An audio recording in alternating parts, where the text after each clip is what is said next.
ಯುವ ನಾಯಕರನ್ನು, ನಿಷ್ಠಾವಂತ ಕಾರ್ಯಕರ್ತರನ್ನು ಹುಟ್ಟು ಹಾಕುವುದರಲ್ಲಿ ಭಾರತೀಯ ಜನತಾ ಪಕ್ಷ ಪ್ರಮುಖ ಪಾತ್ರವನ್ನ ವಹಿಸುತ್ತದೆ.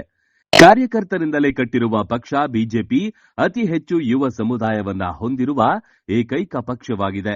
ಆ ನಿಟ್ಟಿನಲ್ಲಿ ಅಡಕಿಮಾರನಹಳ್ಳಿ ಭಾಗದಲ್ಲಿ ಬಿಜೆಪಿ ಪಕ್ಷಕ್ಕೆ ಮತ್ತೊಬ್ಬ ಯುವ ನಾಯಕನ ಎಂಟ್ರಿಯಾಗಿದೆ. ತನ್ನ ವಿನೂತನ ಕಾರ್ಯತಂತ್ರದಿಂದ ಪಕ್ಷವನ್ನ ಕಟ್ಟಲು ಮುಂದಾಗಿರುವ ಆ ಯುವ ನಾಯಕನ ಹೆಸರು ತ್ರಯಂಬಕ. ಪಕ್ಷದಲ್ಲಿ ಸಾಮಾನ್ಯ ಕಾರ್ಯಕರ್ತನಾಗಿ ದುಡಿದಿರುವ ತ್ರಯಂಬಕ ಅವರು ಇದೀಗ ನೇರ ರಾಜಕಾರಣಕ್ಕೆ ಎಂಟ್ರಿ ಕೊಡ್ತಿದ್ದಾರೆ ಎನ್ನಲಾಗಿದೆ.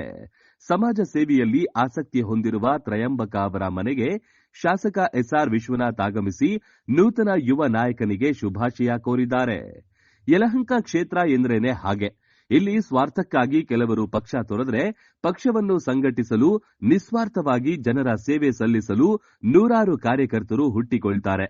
ಆ ನಿಟ್ಟಿನಲ್ಲಿ ಅಡಕಿಮಾರನಹಳ್ಳಿಯ ಹಾರೋಕ್ಯಾತನಹಳ್ಳಿಯಲ್ಲಿ ಮತ್ತೊಬ್ಬ ನಾಯಕ ರಾಜಕೀಯಕ್ಕೆ ಎಂಟ್ರಿ ಕೊಟ್ಟಿದ್ದು, ಇದಕ್ಕೆ ಜನಪ್ರಿಯ ಶಾಸಕ ಎಸ್ಆರ್ ವಿಶ್ವನಾಥ್ ಹಾಗೂ ಮಂಡಲ ಅಧ್ಯಕ್ಷ ರಾಮಮೂರ್ತಿ ಸಾಕ್ಷಿಯಾಗಿದ್ದಾರೆ.